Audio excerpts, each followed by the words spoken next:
Aurreko gunean, konpartitu neban Google Plusen agertu zen publikazio bat, agertzen ziren, hiru aukera desberdin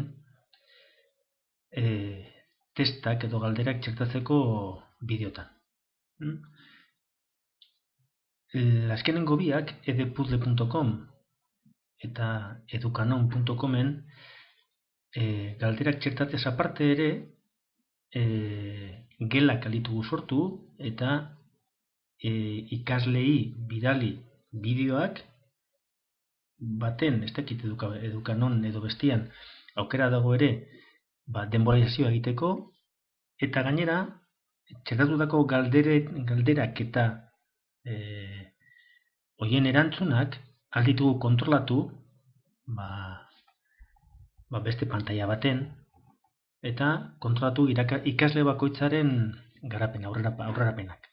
Zeintzuk testak egin dituen ondo, zeintzuk txarto, hori dana bietan, educanon eta epuzzle.com. Baina, YouTubeen ere, dauz ipintzen ontxe, beta dago, aukera txertatzeko galderak, testak. Eta hori ikusteko zelan egiten den, nik egin dut bideo baten, eta erakuteko zu zelan doan. Lehenengo behar duguna da, gure kanala eduki behar dugu, eta gero, unirse al editor de preguntas de IE. Hori egiten dugunean, juten gara gestor de bideosetara, eta berton, aukeratzen dugun, edo zein bideo, adibidez hau, edita egiten dugu, eta orduan, hemen, dauka aukera txertatzeko galdera bat. Klikatzen dugu hemen, eta adibidez, nik daukat galdera bat txertauta ja, 4 minutu eta 15 segundutan. Añadir pregunta, beste bat. Idazten dugu galdera, adibidez,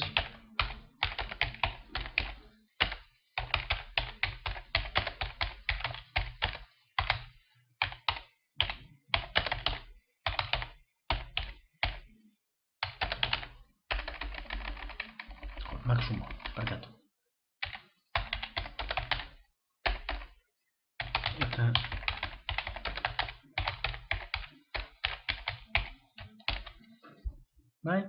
galderak. Maximo B eta minimo C. Eta hemen markatzen dugu erantzun egokia dela. Máximo C eta mínimo C, mínimo D.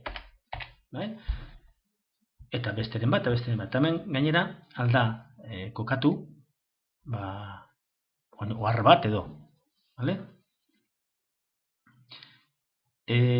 Eta aldu kokatu guk nahi dugun minutuan edo segundutan.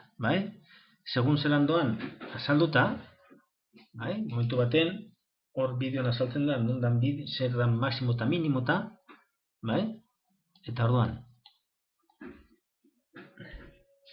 Zipino dut betiko moduan aurrekoan ere egin nahan bardin.